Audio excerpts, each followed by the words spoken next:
I'm Samantha here at Llama Vita, and this is the Sewciology Podcast. Llama Vita, the sewing studio, has been here for 14 years. Coming up to 14 years, yep.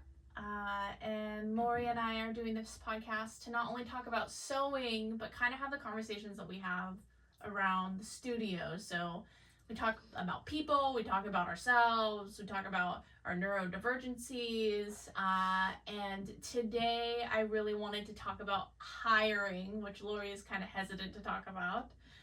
I'm going to be too sassy when I talk about it. So if you're looking for a job at Llama Vita, this is probably the podcast to watch. Yeah. We have so many opinions, I feel. Yeah, absolutely. Yeah, so since I've been here, how many times have we hired?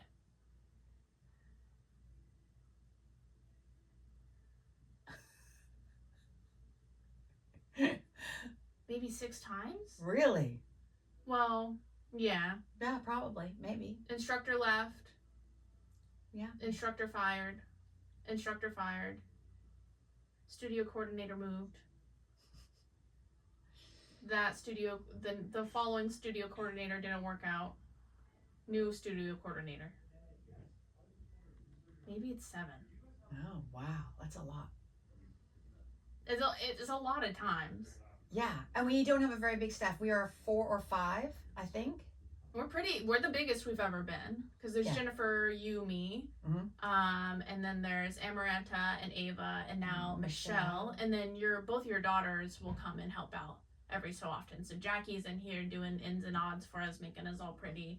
And Allie comes in and does a lot of piece sewing and helps out in the classes. Yeah. So I think you can technically say 8 with 2 of them being very part-time. Yeah. Yeah, or seasonal, as it were. Yeah. Yeah. Yeah. So. And then some volunteers and some like stopgap measures with. Yeah, sometimes we get in helpers. Yeah, exactly. People who have learned here and sometimes come and help us teach and that sort of thing. It is, I guess, why I have such a heavy heart. It is like the best and the worst. I have been able to hire some fantastic people who I become so connected with and end up, there's a couple that have left that I'm still in touch with all the time. Yeah. So you can become your 40 hours a week, lifelong friends, and you also share a passion and, and so it's been great.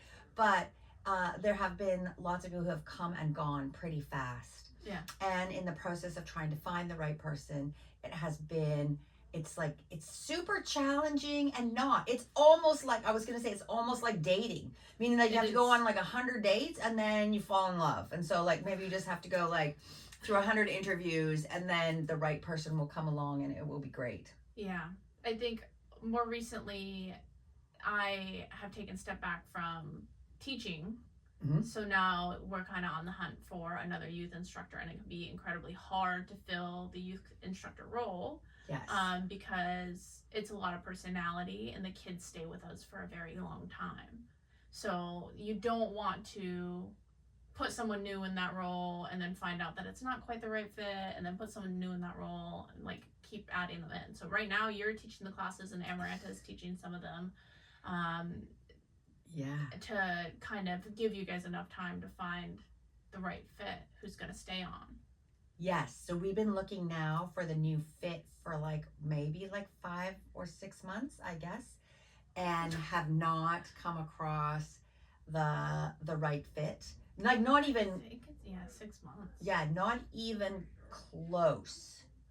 Meaning sometimes someone will try something out and we'll think it might be okay or something, but we really haven't had someone come in where I was super excited that this might be a good fit. Yeah, I think there's lots of promising, it's kind of a hard position to hire for, right? Because there's lots of promising sewers. There's excellent pattern drafters. People who have studied to be a fashion designer. They're very skilled individuals. But then you're trying to find someone, we had someone come in after doing the interview, thought it was all peachy keen, but she came in and when I was talking to her after our class was done, I had asked her if she liked the class, and she was just like, oh, I'm not used to teaching kids. It's really difficult. Like, something along that vein. So she wasn't jiving with the kids. So that can be a very hard fit to find someone who likes hanging out with the kids and can do all the things and keep the reins on the kids a little bit and have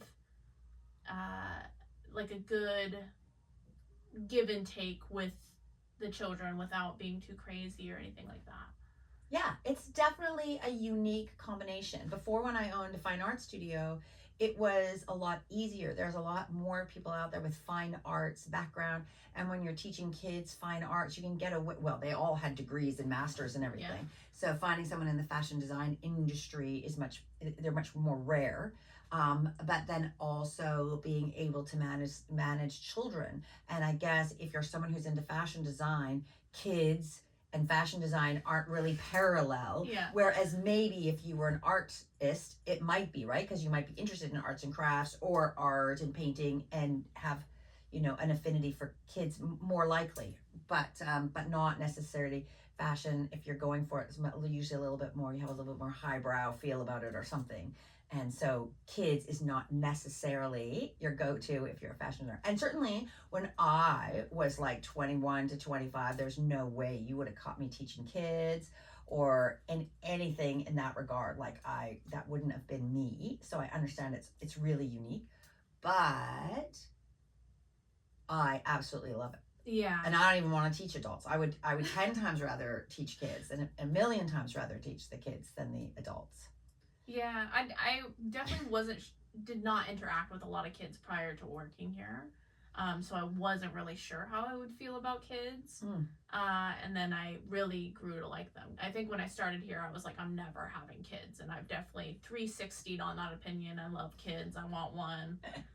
I think the difficult part of this conversation is I think it's really easy for us to talk about all the times in which it didn't work out. But I think the more important conversation to have is I think interviewing etiquette is something I would like to touch on, because I certainly have a lot of opinions now that I've interviewed with you quite a few times.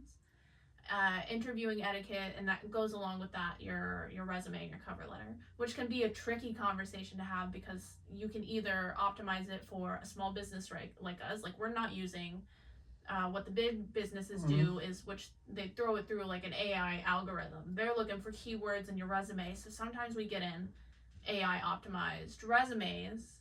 Yes. With all the keywords and everything, and Laurie's looking at it and she's like, why does this person say I don't know, works well with others or something like that. Or like some keywords like that, or why are they including their hobbies in this? Well, I guess, when you're on the other side of it, I remember I took a course in how to write a resume when I was in 20 or something. Yeah. And there were definitely like formats and things that you were supposed to say. But now it is, and now that I'm an owner and I'm looking at it, it really needs to be a really, in my opinion, a really specific cover letter. And if you're giving me any kind of generic cover letter, I'm not interested. Yeah. So, it doesn't make any sense. Like, you have to reference my business, specifically tell me why it's an advantage for me to hire you, like what you're going to bring to the table. Your resume says, this is what I did before. The cover letter is what I can do for you. Yeah. And it can be, if you tap into the company, it can be a really easy thing to do if you're just looking, right? Like if you're looking at a company that has, 10,000 employees, then, it might be different than there's like 8 of us. Like, being a team player really is something that I think for us, you can mention. Like, it's a bit of like whatever, we're a team player. But to me, it comes in, and then you better hold up to it, right? Because we're only a team of 8. So you better be a good team player. So it's a bit obvious, but I'm going to hold you to that. And when you come in and you say, I'm a team player, it's like, so what is it about being a team player that you bring to the table? Like, what are you going to do for us 7? And then you better have an answer. Yeah. Right? Like, you just can't say, I'm a team player. What does that mean? I work well with others. Well, you better, because there's other people here. Like, if you're going to use a giveaway phrasing. Yeah. then come in defend it, Mm-hmm. or defend it in your cover letter. But I just was like, I'm a team player. I get along well with others. I'm punctual. It's like, so if you didn't mention that, that means that you're not good with others. You're not a team player, and you're going to show up late every day. But if you're going to say those things, then back it up, right? Like, I feel it's really important to be punctual and respect the rest of the team, you know, or whatever you want to say. If you're going to give me those giveaways, give me a backup to say, you know, that you've thought about that and what does that mean? Everyone, when you send in a resume to us, everyone's reading the resume in the studio. There's only a few of us, and it comes through on the email, and we all want to know who's coming next. Mm-hmm. So, and pretty much everyone kind of gets a say on whether or not you are here, like when we're hiring. So everyone kind of gets the opportunity to meet you, because we all get along very well. Mm-hmm. And you're really going to get to know us because most of us are yappers, you know? Well, that's it. It's if you're going in a place where it's a team and it's a small team of 8, it's a bit of a personality thing, right? And you have to respect that from us, but also of yourself. Like, do you think that you can work in a small environment? Like, because you might be better on a team of 50, where you don't have to necessarily interact, or you can sit back and take leadership. Like, you're going to be expected to take some leadership in a small company. The role, even though it's part-time, it's an important role. It is the thing that we do. So you can't sort of slough by on it, where in some other places you gotta show up, right? And saying you show up on time is like, but the class is gonna start. It's not like you're late opening the store up or something. Like, there'll be 6 children sitting looking for you. So some of the things are, you know, you have to be ready to jump in and have and enjoy that kind of intimacy. That kind of intimacy. Most of the jobs I've had have been small business, and I think the cover letter does most of the work when we're hiring. I feel like if you're just sending in your resume, it doesn't tell us enough about you, because then we get absolutely no personality check. And personality comes a lot into the gig, not only for working close with others, but the fact that we provide a very personal service. You're teaching people one-on-one. Even if you're administrator, you're communicating directly with parents and children and customers who come in, and all these people care a lot about the craft.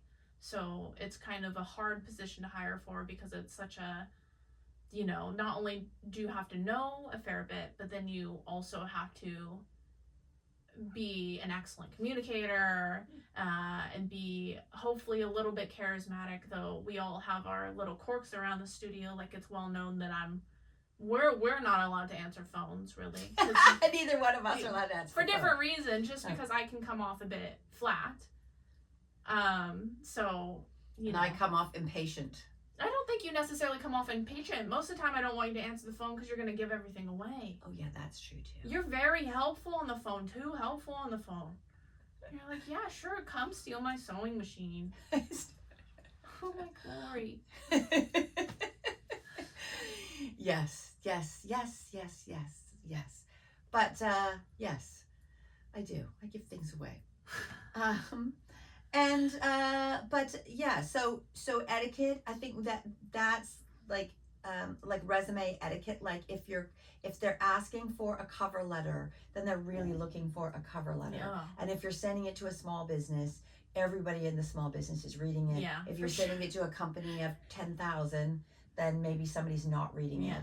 Eventually it's coming off on someone's desk. And I don't know, we had one where they wrote the resume as a paragraph or a story. And I looked at it, and it was just like all paragraphs of writing. And I looked at it and I go, like, what is this? So I said it to her, because she gave it to me. I said, what is this? And she goes, that's my resume. I go, like, this is an essay. And she goes, well, this is, you know, what I'm presenting as my resume. I'm like, well, you can take it back. And then when you know how to present a resume, like, I'm not reading through this to hear your story. Like, that's... Bullet points are good. Bullet points are good. You have to convey something to me. You can give me a cover letter. Yeah, the cover letter. But don't write your essay and go like, that's my a little bit crazy artsy fartsy thing. That's, you know, that I'm going to do.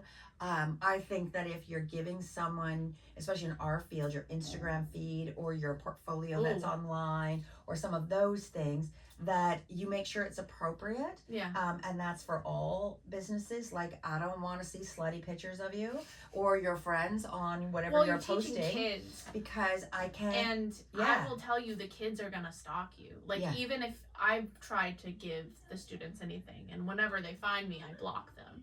But they are going to look for you because they look up to you. And if they're on the internet, they want to have a relationship with you on the internet as well, you know? So, but if you're even if you block them every single time, they're gonna see it. And if there's something on there that a teacher couldn't, you know, have, then you should either private your Instagram or take it down. Yeah, because you can have two. You can have two, but like, we're gonna go look. Yeah, and then lots of times, if you become an instructor, our parents might look. Yeah. And it has to be appropriate. Yeah. And so you can have a business one and a work one, or block one and open one. But you have to think about who your audience is, and, you know, and looking like you're like, what do I want to say? That you're aware. Yeah. That's appropriate. Like, I don't care what you do in your private life. And if you want to be all sexy and you want to do all that, that's totally fine. But you have to be aware enough of your surroundings and your life and your career that that's not okay. And if you don't know that it's not okay, then I don't want you on board, because if you don't know the right and the wrong of like what's okay and what's not, then that's going to be a problem with other areas, right? Yeah. Like, I have to know that you have good moral judgment in what we're trying to do, you know? And so if you don't have, we've had a few of those where you're like, really? You put your Facebook account up or your Instagram account up or whatever, and then it's totally inappropriate. It's a little tricky because, like, sometimes it's like you've made this thing, so you're sharing it on the internet, especially since a lot of the time the people who are applying for this job are fashion designers. And you totally have your own style and your own way of doing things and your own hobbies. But, it does kind of alter. You can't post certain things because the kids are going to find it, the parents are going to find it. I've stopped posting on social media altogether, really, just because, you know, I don't want them to know too much. But I guess what I'm saying is, like, if at least you didn't put it on your resume, then I don't find it before I meet you. And then you can come. Yeah, but I'm just saying, then you could come. If you got the job, then you could say, I have an Instagram account that might not be appropriate. I'm going to do A, B, or C. Yeah. But, like, if you're putting it right there on your resume, I'm going there right away. Yeah. And I'm taking that as a message from you that you want me to see this. Yeah. And then I have to interpret, what does that mean? Yeah. Right? So if I had, you know, maybe I had done a lot of lingerie or a lot of bondage wear or whatever when I was a fashion designer. Yeah. I just might keep that off of my resume, and then if I get the job, then I can have a conversation about what that's going to look like. But if you're posting that and going, see what I do, then I'm already nervous. Yeah. I'm nervous. You got to be mindful of what the job actually is. Yeah. Lots of working with kids. Yeah, the resume thing, sometimes people add too much, especially when you're young. Like, not that, like, I was 20 when you hired me. And I think was Phoebe around the same age when you hired her? Yes, she was. So it's not unlikely that you could be 20 and work here and, you know, be finishing school or still going to school or something like that. What am I going to say? But sometimes when you're young, you don't know how to format a resume, and then you'll still have, like, your high school on there. You know, or your job at Bosley's and your relevant work experience all the way down 3 pages long. So you might want to pare it back, especially for the resume, because I always chuckle when Jennifer sends me a resume and it's like, you know, front and back and 3rd page full of all the things they've ever done and their volunteer experience and every single show they've been to. Like, it's great that you've done so much, but you can tell me about that at the interview. I want to know the highlights. I've got 20 more of these to kind of look I want to know your qualifications. Yeah. And if it is something that sets you apart, then I think, as I said, if it's not in your resume, then it can be in your cover letter. And I've seen that and I've liked that. Like, my resume does not reflect my passion for sewing and design. I haven't taken that many courses, but I've been sewing with my grandmother since I was 8, and I do A, B, and C. You know, those things can add. But like you said, unless you worked at Dairy Queen for 6 years, and then I look at that and I go, you kept a job for a long time, when you were committed and you're not flighty. But like we've the same thing. We get some that look okay, and then you go, they were 3 months at the shoe store, and they were 3 months at the hair salon, and they were 2.5 months at this one. And so adding that hasn't benefited because it looks like you're really transient in your job. Yeah. And if you then have that, tell me in your resume, that I was moving up the ladder, I was getting looking for a better job or something. But if you have an opportunity in your cover letter to play up anything that's a shortcoming in your resume, and your resume should be very succinct, because I'm checking it off, right? Yeah. I'm going, does she have this? Does she have this? Does she have this? And I would say, don't not apply. And this actually, I went to a job forum, and the hiring person from HR at Aritzia was there. And she was saying the same thing. Don't not apply if you're missing one of the skills that somebody's looking for. And that was always me. I was looking, before I started this, I was working in fashion, and I just didn't have the computer skills. So there was like, you gotta have Photoshop and you gotta have this. And I'm like, but I've got all of these other things. And so I wouldn't apply. And she was coming back and saying, we're looking for talent. Yeah. And if you bring talent to the table, even if it's a major thing, but there's enough talent, we can make the other thing happen, or you can make the other thing happen. So I would say the same thing. If you're missing something, you can make it happen. When you came, you hadn't taught children. No, I haven't worked with kids at all. Yeah. So that was kind of the big gap. But everything else, like I've sewed a lot. I've been to fashion school, and I really wanted it. So I think those things came off in the interview. Yeah, for sure. I think you're specifically wanting to teach others how to sew. So that was something specific that you wanted to do that a lot of fashion designers don't, right? They may have done other things, but they've never thought about teaching. And so you came specifically to say teaching is one of the things that I'm most interested in. So that played out, that even though you hadn't done it, that was one of your biggest interests, because that's a bit, that's a little bit more rare. Yeah. And for me, it came from a point of sustainability, right? I didn't want to do the whole fashion thing because it would contribute to the amount that's produced, and there's already a large amount of fashion produced. But I still cared about it. I still wanted people to do it, and I understand that everyone wants to express their style. So coming here, I really wanted to teach people to sew because it's the conclusion I came to. And we've seen that a couple times when people care about sustainability and they want to teach and they come here. And then the interview process, the thing that I'm going to say it. You're going to say it? Which one? If you're coming to interview, it was always my understanding that you should dress a step above what you plan on dressing every day. Yes. So the thing that I find most common when people come interview here is that I'm giving you in a t-shirt. People have come in like denim shorts before and a pair of runners, and like this isn't the Browns. You're supposed to be wearing an outfit that the kids are like, you're a fashion designer, I want to be a fashion designer. Like everyone here kind of has their own sense of style and their own way of looking, and that's how you relate to the kids and the teenagers, and that's how you inspire the students. So when people show up and they're in jeans and a t-shirt, it's your first impression. That's the first thing I see on you, and I get scared because I could not do that. I wear jeans and a t-shirt when I'm going to the grocery store. It's my day off, and I'm hoping no one will see me. Yeah, I find it incredibly surprising because, we put it down to this before. It's like, maybe you just want the interview, but you don't really want the job. Wow. Like, and so that's where I'm sort of getting at. When someone comes in and I go like, okay, maybe you're working your interviewing skills or you want to check something out. But if you were looking at our business and you go to our Instagram page or our TikTok or our page, you can see exactly what we all look like. You can see the store's aesthetic. You can see the project's aesthetic coming in and being dressed for the occasion is so simple. Other businesses maybe not so much, right? Like you don't have it, but we have it right up front. This is our aesthetic, this is our style, this is what we look like. And you don't have to look like me. No, you know? we have lots of conservative looking instructors. Yeah. But it just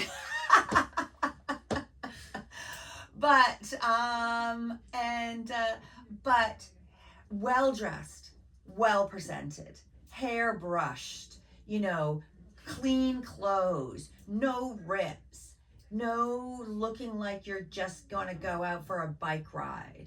And then hopefully if you're coming in as a fashion design instructor, that you're bringing some sense of style and some sense of what you do. I would say that we've had more often than you and me, much more conservative dressing instructors. That's fine. Right? But so I want to say, like, we're not defining that you have to be outrageous or have crazy hair or I like it, but yeah. But like one of our instructors was really conservative who worked with the kids, but always well put together. Yeah, well-tailored pants, everything beautiful. Fit, you know, everything was just fine. Great, yeah. And articulate in the way that she would talk about, like, for her, fashion wasn't it. She loved to sew and she loved making things, but she was very particular in her, like, she was just like a craftsman, right? Like a tailor. And so she brought all of that to the table and always looking well presented.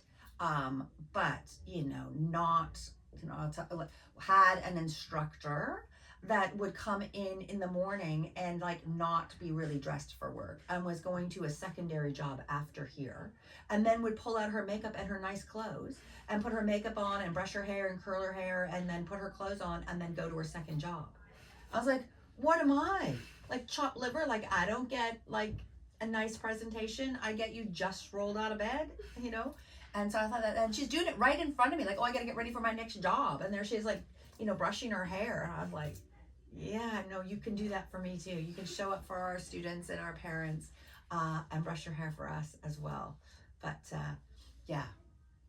And but yeah, your best self when you're coming in for those interviews. I'm always so scared in an interview. So I always, and you know, it's my defense mechanism is to look really cool. So I never really get it when you show up and you, like, don't have a nice outfit on, because I would be horrified. Because there's nothing to lean on. Even if I have a bad answer, at least I'm wearing a good outfit, you know?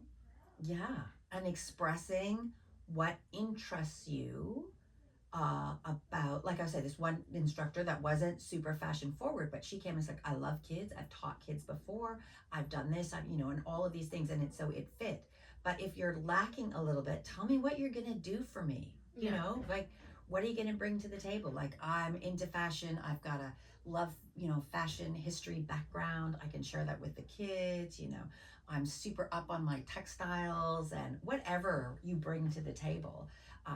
But if you're just showing up and, like, and we now have fairly strict like dress policy, which is sometimes funny because sometimes our strict dress policy is stricter than what they show up for the interview. Well, that's the thing, right? It's no cleavage. Right? Like that, but yeah, that doesn't always happen in an interview, right? Yeah. And no sleeveless shirts, right? Yeah, armpits not allowed out. Armpits not allowed out. And all of these things are because you're leaning over kids all the time. Over the table, over kids. You're taller than them. They're going to smell your stinky armpits. I get wanting to wear a sleeveless shirt, but... Yeah, but they're all this big, right? So they're all like boob level or tit level or armpit level, right? So be respectful of where they are, and you're right beside them all the time. So you have to be, you know, ready, and you don't want your cleavage out or whatever. Not that they even notice, but it's like, the parents notice, but just the propriety. And, like, we'll get feedback on it, especially when someone's new. If a parent sees something they don't like, we have to attune to that. Yes, and we make mistakes, right? When we tailor our pants too low in the back, that butt crack out. Sometimes that happens. Mine is always crop my shirts too short, and then I'm lifting my arms up, and I'm flashing you all the time. So now I try and wear an undershirt or something underneath so that I don't flash you. That's just because I like a nice crop top, and when I go and raise my arms up above my head, so I'm flashing everybody, or they're shifting around and doing something. So I try very hard, but you know. always allowed a mistake or two. But the idea, Yeah.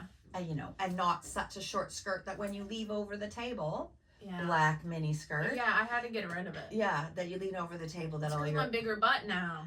all your business is out. So you Yeah. have to be able to. Not good. You have to be mindful of what's popping out where. Yeah. What else? Showing up to an interview on time. Oh, on time is crazy. It's like, okay, I transit. I don't drive at all. Even if you do drive, like you used to live 45 minutes away, you understand that during certain times of the day, if you were leaving at the same time, it would take you still 15 minutes longer. But the other thing is that we're right on Broadway. Sometimes the 99 gets so slowed down. Sometimes if you're transiting from really far away, you know, one of the trains isn't running. Or if you're coming from like Richmond, sometimes those buses are unreliable. So there's a lot of transit factors that can make you late. So in one way, I'm sympathetic because... And I'm always late to absolutely everything I do. Yeah, I have am. ADHD. I'm running around the house. Yes. But for... Your first interview, you got to do whatever it takes. Do whatever it takes to get there on time for your first interview. Otherwise, I feel like you don't care. Because again, it's me imposing my anxiety onto others, I guess. But I would be horrified of being late. I was always told never to be late for an interview. So I'm always trying to get there way early. So I love it when someone's like 15 minutes early and they're like, oh my God, I'm so early. And I'm like, yeah, it's fine. You can go get a coffee. We're finishing this one up. But the other thing is that sometimes when we're interviewing, like when we were interviewing to fill the administrative role, there were lots of days where we had 30-minute interview, 30-minute interview, 30-minute interview, lunch, and then we're teaching classes. Like, we have to get it done during a certain amount of time. And if you're 10 to 15 minutes late, like, your time's pretty much eaten. And it's jaded my opinion on whether or not you can show up for a class. Yes. And I love it because we've had a few where people call and they're like, I got into an accident or somebody died. Crazy. Yeah. And I, on my end, I'm like, oh, that's such a good one. I think they're totally lying every time. You think they're lying? Oh, for sure. There's been times where it's been real and I'm like, no, that's it's not real. I would totally. That is so me. You don't if I was believe like, it at all. oh no, I would be my pet died or a lady crashed and died in front of me if I was late for something. Like I would completely lie. I do not take totally that those things happen. Yeah, you it's would. It's happened a few times. No. I always assume if someone's calling in and they're really late and they're coming up with a tragedy story, that the tragedy story is completely not true. There was one time this girl got into a car accident and still tried to come in. Yeah, she was lying. That's why she was trying to come in. She wasn't in a car accident at all. She was just late, and she's like, I have to come up with something good. That's awful. I don't think. Yes, no, I totally know it. It's me. I would totally make something huge up. Yeah. Yeah, okay. Yeah. Outfit being late. Wear a good outfit. Yeah. Don't be late. Ask a good question. And these are standard interview protocols. Every time I've watched tons of YouTube videos on how to do an interview when I was starting the whole hiring process and trying to get a job.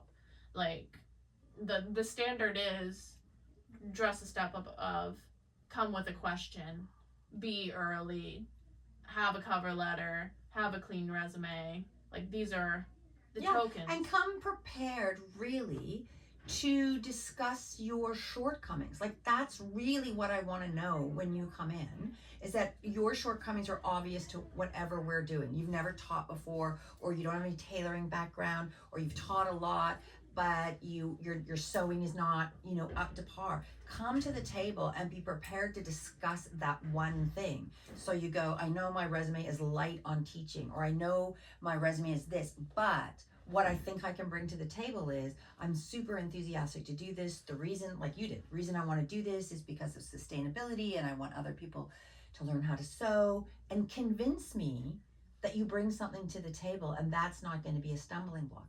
Because it also gives me an opportunity as the person that's hiring you to hold you to it. Right? So if you don't say that, then I feel like I'm going to try and get you to teach and you're going to be like, I told you I couldn't teach. What do you want from me? Right? Right? Right, but they're then going to, I'm nervous that they're going to use that shortcoming and not fulfill the role and say, see, I told you I didn't know how to do that. Yeah. you know, and that would be like me when I'm going to, you know, Aritzia and I don't have any computer skills. Yeah. I'm going to come to the table and hopefully say, I don't, but you tell me what course I can take and Yeah. I'll work on it, Yeah. you know, and hopefully they say on our dime. Yeah. But you're willing to like say like it's Yeah. my shortcoming to the table. I'll do what I can to make sure that I catch up or that I do. So address Yeah. the shortcoming on the, and most people don't even know what their shortcoming is, Yeah. and they should know. Well, if you're going into it really early, mine was pretty obvious because I felt very confident in my sewing. I'd been doing it for some time, but I was not at all confident with the kids. I was not confident with myself when we first started here. I was very much a sheep walking around. But I think the other thing is that once I was hired, I was constantly looking for feedback to fix that thing. Mm-hmm. So I was aware that I couldn't teach. I was very nervous and anxious to teach, especially the teenagers for whatever reason. But I still, for the first year and a half of teaching Year and a half. adult intros, Mhm. every single time I would give the introduction for myself, I had such a imposter syndrome that I would get, like, when I'm nervous, I get bright red in the face.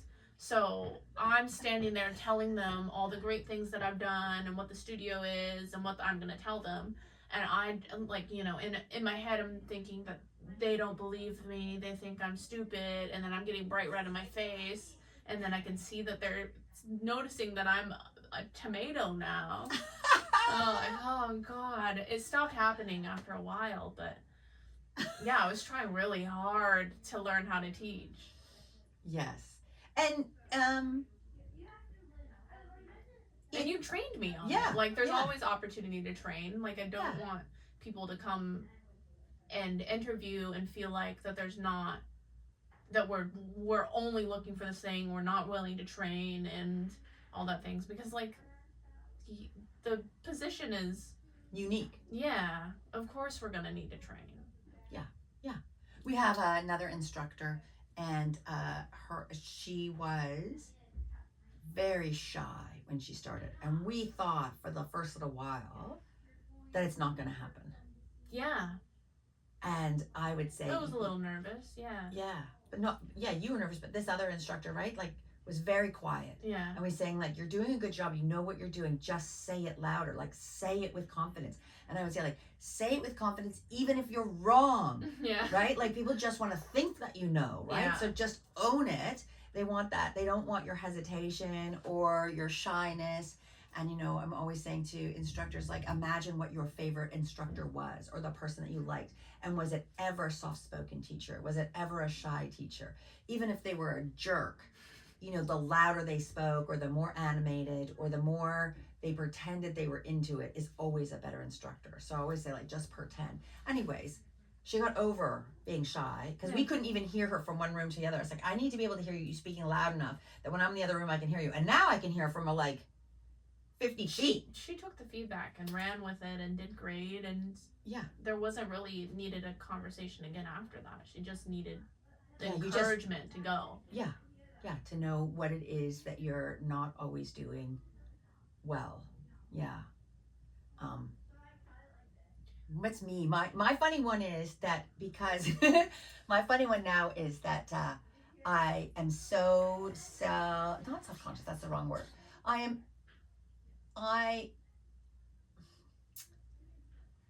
want the kids to have a really great experience, and I am a little bit self-conscious that I'm old. And so I don't want them to have an experience and go like, oh, I got the old teacher or whatever. And so part of the way that I try and mitigate that, because I think, oh, they'd way rather have you, right? Because you're young, or the other instructors, right? Because they're young. And then they got like me. But so I try and dress like really fun. Yeah. Like, I don't wear black. And sometimes I have black clothes and I like to wear them. And then I'm like, that's really unfair to them. Yeah. They don't want to see like an old lady all dressed in black, you know, at the front of the, and I have some great stylish clothes, but I'm like, Oh, yeah. I'm trying to visualize what they want to see, right? Yeah. And they want to see something that's engaging and a little bit more playful. And so that's what I'm always trying to bring to the table, is to try now, because I can teach with my eyes closed, but to try and remember to be sort of playful and engaging, so that they're not intimidated. Mm. Because I think that in some of my other roles at the studio, sometimes I need to be intimidating a little bit, but not with the little ones, right? No. So trying to find a way for them You to don't want to look scary. Sometimes I can kind of get away with it with the kids, like looking kind of scary because I'm like the older sibling, right? Yes. And everyone wants to be friends with the older sibling. I find it's the inverse is happening with me when I teach the adults. I think it's tapered off over time with the building up my confidence and getting a bit older. But when I first started, I always felt like the adults wanted you because you're the figure of authority. You know all the things. Yes. So that was a hard thing for me. I definitely had some moments of like, they're never going to listen to me. They think I'm stupid. Yes, because you're teaching a bunch of 50-year-old women or 40-year-old women and you're 21 and you're looking all crazy and you're like da-da-da-da-da. But the thing is, and we talked about this a little bit, in that, then you just have to make sure, regardless of how you look, that you're articulate in what you say. Because I think that's what puts off some older students, is that they feel like if you're not articulate, that you're not serious or you don't know what you're talking about. So it doesn't have to be whether they your don't knowledge. Trust they don't know. Trust that you know. Yeah. Yeah. So being more, just a little bit more articulate. And I think that's true with the other instructor. And some of our instructors where English is a second language, that's the same thing, right? Is that trying to be as articulate as possible. Because when people are learning, and I just learned this weekend, oh my God, we took this knitting thing, right? Oh, yeah.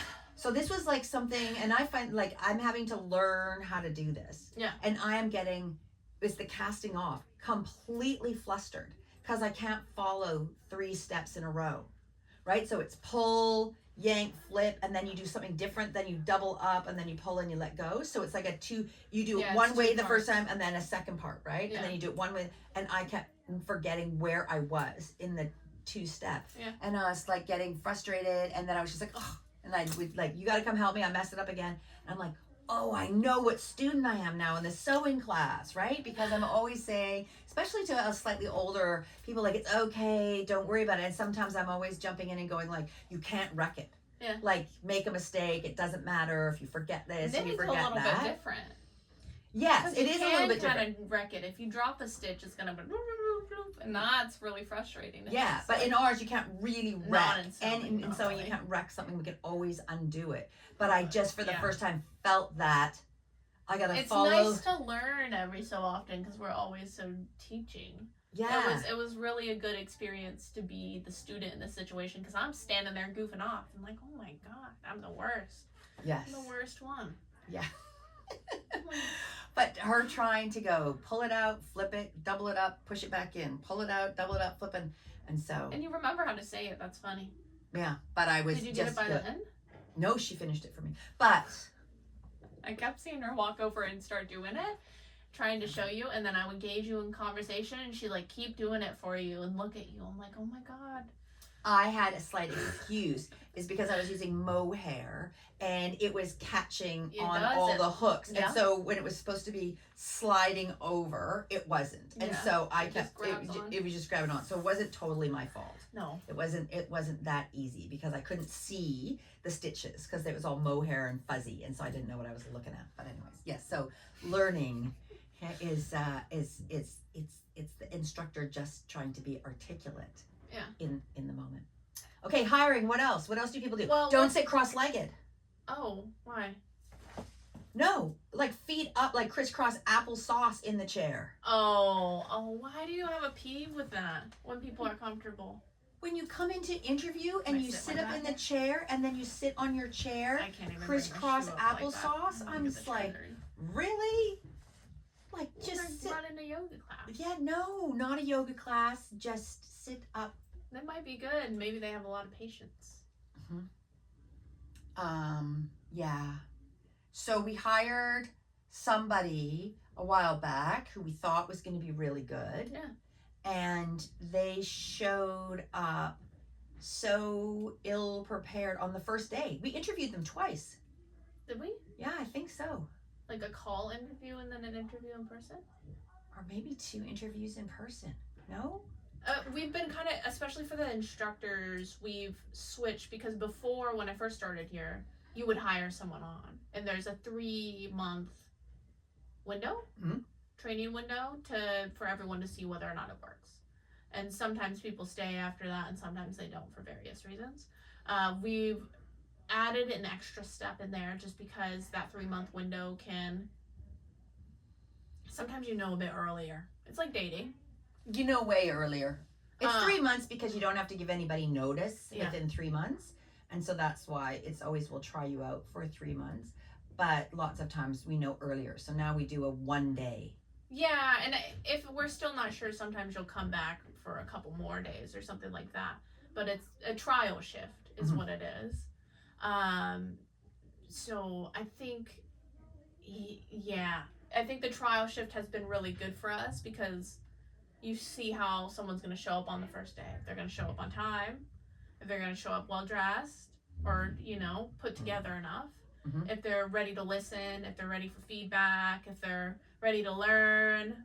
Because even if you come knowing a lot, there are plenty of things in this job. If you've never worked as a sewing instructor before, if you've never worked in a small business before, there's plenty of things that you're going to have to learn. And even with our system that we use to register the students, not a lot of people have used that unless you've come from, a dance studio or something like that. Maybe you've used the same program as us. So the staff is training you, right? I'm going to be training you, Ava's going to be training you, Jennifer's going to be training you, the people who work here train you, and they are your co-workers.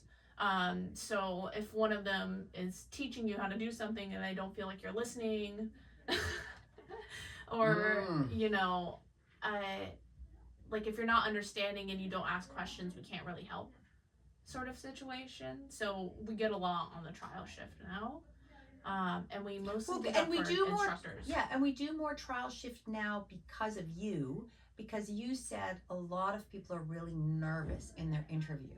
Yeah. And that sometimes we're not seeing the best of someone during an interview. So if you can do the interview but we're still not sure, then having them come in for a day and see. And mine has always been not so much that I thought they were nervous, but more like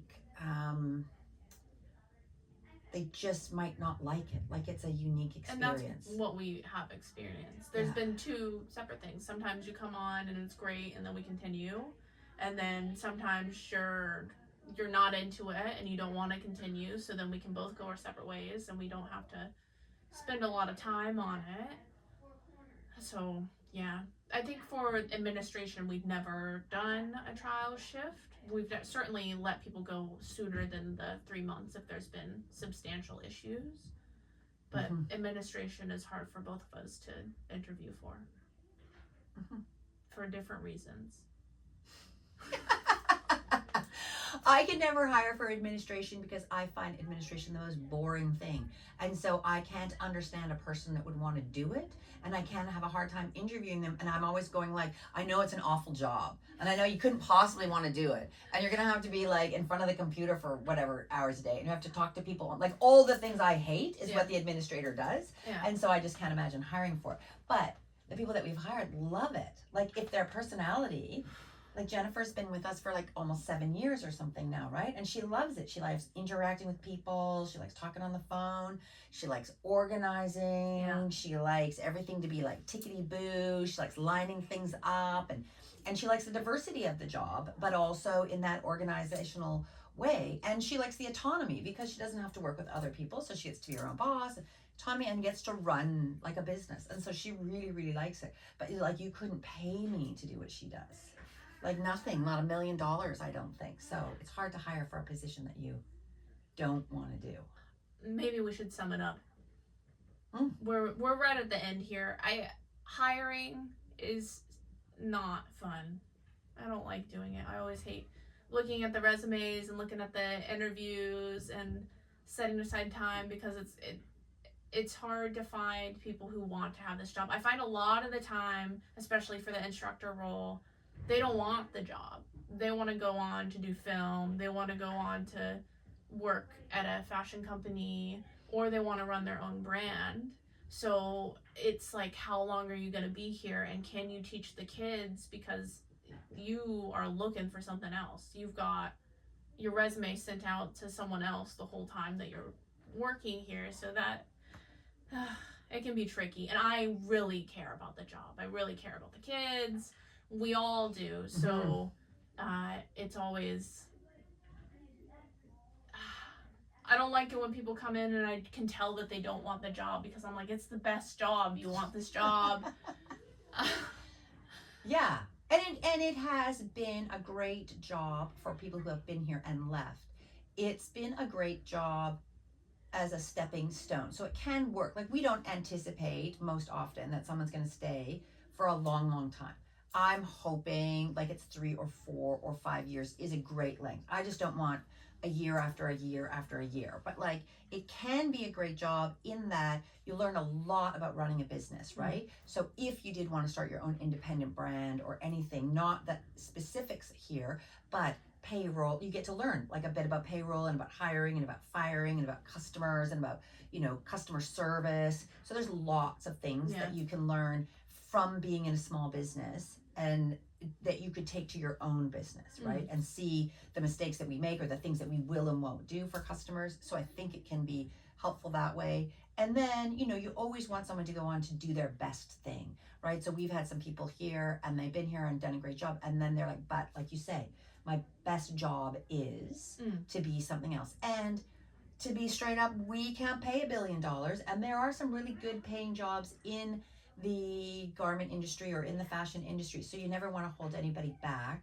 Someone who's been here, who was here with it for 5 or 6 years, is now a teacher, right? And so that's like fantastic, right? And another one went on to work for a big corporate company, and she makes quadruple what she would make here, but she wouldn't have gotten the job without it. So it was a good starter job, right? The experience is very important. Is really important. You get a lot when you're working. Yeah, and so she was able to, when she went to that bigger company, jump over some of those entry-level jobs because of what she brought from being here. So it isn't necessarily like if you're just out of design school or you're starting out and you want to work for a bigger company, you're going to be working at a small part of the job. So this isn't necessarily taking away from that, right? You could work here for 3 or 4 years, and then you can skip those first 5 or 6 steps or levels at a bigger company if you wanted to get in, because the level of what you can do brings a lot to the table. So it's not, but it is definitely, you know, I don't think that I'm going to find someone who's going to like, I want to spend the rest of my life here, because life goes on. Well, because everyone's young too, tricky. Right? Like even me, I've changed careers 4 or 5 times, right? You can't be here for forever. I think that's left out too. Didn't you get fired from every single job? Yeah, every... Hi! Fired from almost, yes, I think every single job that I've ever had. I'm trying to think. And maybe in 1 or 2, not so fired, but like, please leave. You know, they weren't in the position to actually fire me because of, you know, firing laws, but like, we don't really want you here anymore. And so could you please leave? I got hired at a very famous, fancy, and he was more fancy than he is maybe, I don't know now, but Thomas Hobbs is a florist. And he was a really, really big deal and was featured in all the Canadian magazines. And he actually did an Absolute vodka ad where they used it. So he's a big deal. And right around that time, I needed a job. And so I went to get a job at Thomas Hobbs as a florist.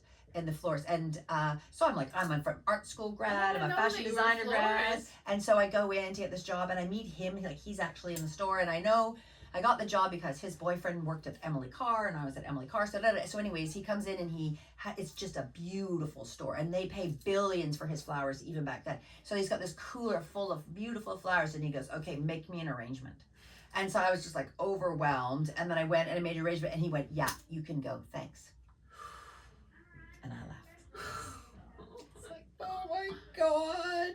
So yeah, I don't know how to arrange flowers. I don't know how to do it. It's one thing. Maybe I could be trained to do it. And the reason I thought is that I love flowers, I'll right? teach you. And I have like bouquets of flowers. Yeah. And my stepmom was like, for a while, had a job as a flower arranger. Like I thought with my aesthetic and my colorful eye, whatever, I could do it. Yeah. But he felt at that moment that I was not. Well, probably he needs someone who already knows how to do it, right? Yes. So anyways, fired on the first day. So that's the same as our little test run that we do. You're fired on the slide. He's like, go for it.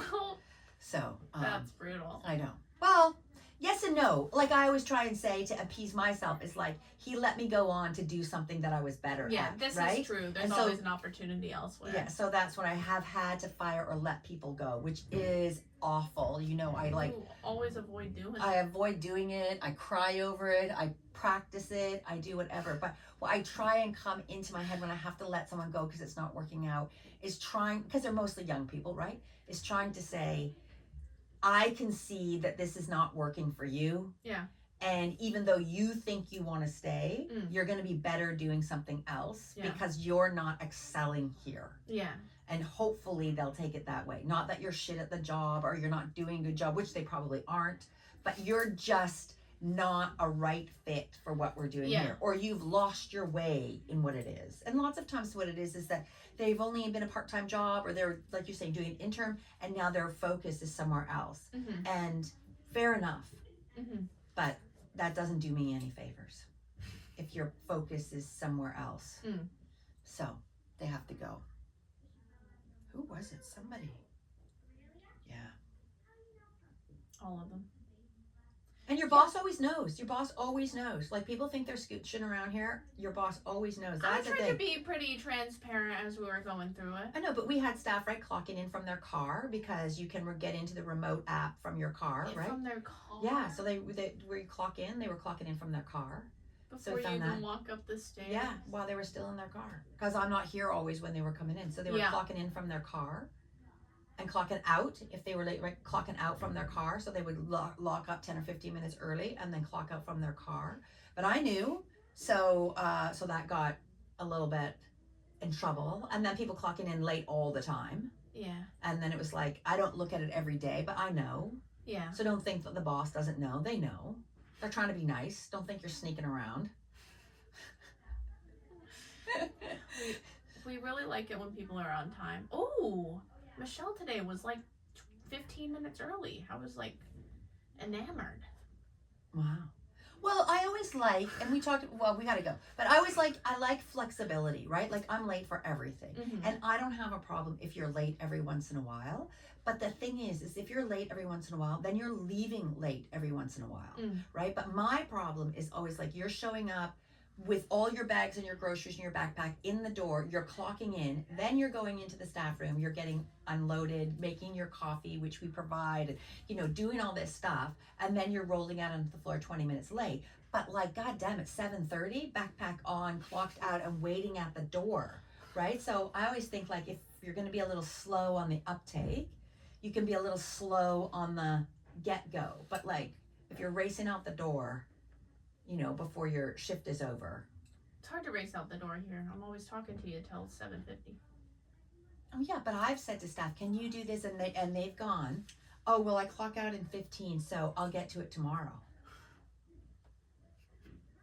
And I'm like, did you really just say that to me? You're supposed to say yes. Yes, I'll do that right now. Uh-oh.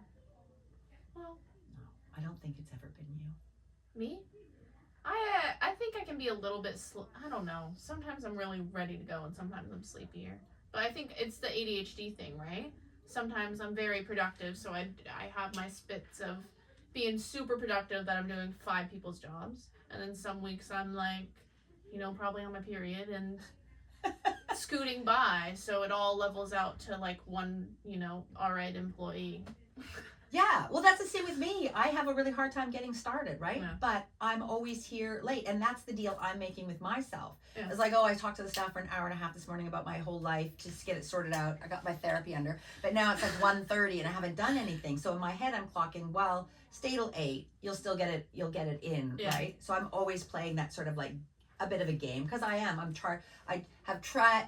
troubles transitioning and then troubles getting started, but once I get started then I want to go forever. So those are my challenges. So I totally am receptive to that in the staff. Yeah. But it's just like if you're gonna be slow up on the uptake, then make sure that you're bringing it in the back end, or if you're not so good at this, make sure you're great at that. Yeah. Right? my last boss said to me when I became a boss, oh, now you never have to sweep the floors again or empty the garbage can. And it was kind of funny because that was like her like, you know, conquering. And I was like, I like to sweep the floors and I don't really have a problem taking the garbage out. There are other. Wow. You do. I don't like floors. it now. You don't like it now because it gets your outfit all smudgy. Yeah, exactly. But sometimes you still do. Yeah, and less so now. Less so now. Well, kiss your go. Less so because I used to go out the back door. Yeah. And my car was out there, and there was no key on the thing, so I could just lift the thing and chuck the garbage. But now you have to take the key and open the thing, and then come back inside and drop the key off. And I don't go home by car anymore, so I never go out the back door. Yeah. And I don't have a coat anymore. That's I don't okay. So now. Everyone else is doing it. And now I'm almost 60. I don't have to take the garbage out. But I'll sweep the floor anytime. Conquering. Okay. Okay. We're gonna do a little outfit check and then we're out of here. Okay, good.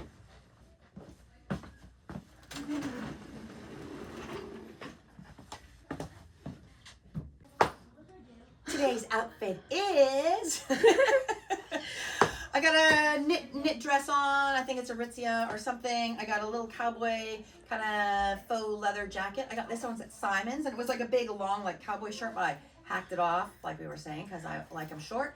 And I got Steve Madden boots on. You gotta bring them up higher. I can't quite see them. Oh, my Steve Madden biker boots on. Oh yeah. I wear them every day. They're super comfortable. They're a size too big, so I can wear wool socks because my feet get cold all the time. Yeah. I think that's it. And old bifocal glasses because sometimes I like dark glasses. I was wondering about your glasses. Yeah. I like the little dark look with your. Yeah. Your. Just bringing it together. You're black. Yeah. You're very kind of bookish. I know, a little bit. Cowgirl bookish. Yeah, I was thinking like biker shoes and a cowboy inspired shirt was kind of. I tried cowboy boots on, but I didn't. No, I like it. Yeah. You got the pleather, the cowboy. It works. Okay, this is one of my La Movida outfits. Yeah. This dress, here I'll show you. It's actually our Summer. It's our summer dress, but it's like our ruffle dress. We do it like every summer, and it's one of my favorite things to make with the kids because it's super cute. I wear mine all the time. I made mine extra long with like a beautiful, colorful shirting that we had here, a cotton shirting. So it's ruffled all the way around, and then it has spaghetti straps. So because we can't have our armpits out here at work, I always wear a little something over top. So I do a t-shirt, or this is my La Movida sweatshirt that we had ordered in. This one's special just for me, but we did the t-shirts as well, and I've worn my La Movida t-shirt with this one, but it's got my cute little sewing stuff on it. And I like it because it has the little puffy sleeves. I think it's American Apparel, so it's quite comfy and soft. And then these are the first sample that Aurora, who's my roommate, did back when I commissioned them to do fingerless gloves for everyone. So these were they're a bit too big. They're kind of slouchy, but I like them, and they're nice and warm, and they're wool and everything. And then of course my flu box. All the time. The same boots. Well, hold on. In my defense, I'm trying to encourage myself to justify another pair of flu vogs. So you really got to think about the cost per wear on the shoe. Yes, this is true. If I love these flu vogs and I wear these flu vogs all the time, then I could potentially have a second pair of flu vogs that I also wear all the time. So I'm trying to get in the cost per wear on the flu vogs down to get another pair of flu vogs. You only own like 5 pairs of shoes, and some of them you've worn for like the entire. I know 4 years. cost per wear is like nothing on those shoes. They were all expensive shoes, like $200, you know. She's judging me. I'm not judging you. I think you deserve a new pair of shoes. Ooh, flu vogs.